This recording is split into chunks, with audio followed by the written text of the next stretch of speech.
Bienvenue dans l'ADF de ce 29 septembre 2017 et aujourd'hui je te parle d'un pull en laine.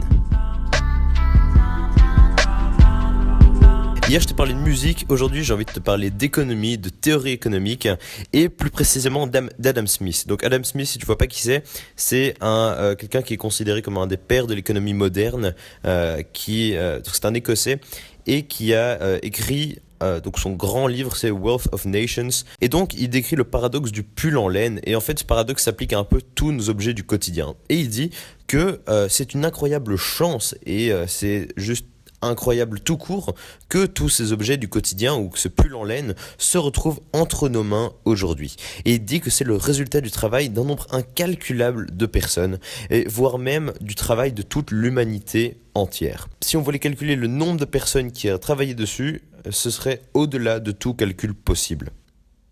Tout d'abord, si on réfléchit à combien de personnes auraient été besoin pour faire ce pull en laine, on pourrait citer celui qui a tondu la chèvre, ensuite celui qui a tissé cette laine, là peut-être une personne qui aurait coloré le pull, et puis ensuite un vendeur qui l'aurait revendu à nous pour avoir ce pull.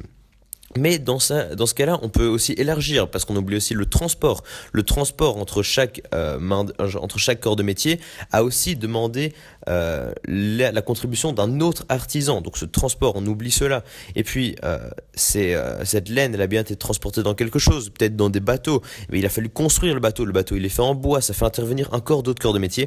Et on peut élargir jusqu'à l'infini. Toutes ces activités ne sont pas directement reliées au pull, mais elles sont quand même nécessaires à sa fabrication. Et c'est pareil pour tous les objets du quotidien. Par exemple, tu as peut-être en ce moment des écouteurs dans les oreilles pour écouter ce podcast. Eh bien, c'est pareil, on peut suivre le même raisonnement. Pour faire ton pull, on a d'abord eu besoin de designers qui ont designé un peu le modèle des écouteurs, comment ça allait fonctionner. Déjà, ça fait intervenir plein de métiers différents. Ensuite, il y a eu peut-être des assembleurs. Peut-être que tes écouteurs ont été assemblés par des petits Chinois. Tout ça fait encore intervenir des métiers. Et puis ensuite, il y a eu les vendeurs en magasin qui te l'ont vendu.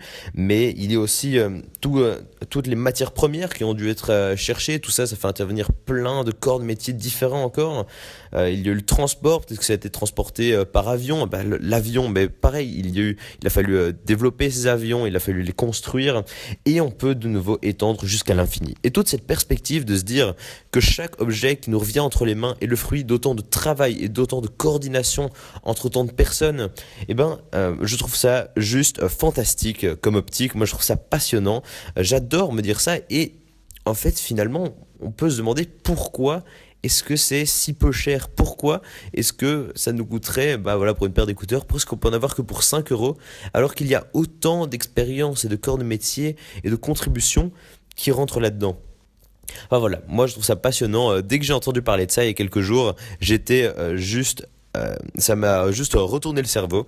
Je sais pas ce que tu en auras pensé. En tout cas, si tu veux réagir à l'épisode, si tu veux me faire part de quelque chose, me poser une question ou me conseiller ou me demander de parler de certains sujets, tu peux me contacter pour tout ça juste à mon adresse mail, c'est arthurdfacontact@gmail.com. Donc tu m'envoies ce que tu veux, j'essaierai de te répondre. Et moi je te dis à demain dans le prochain épisode de l'ADF. Salut.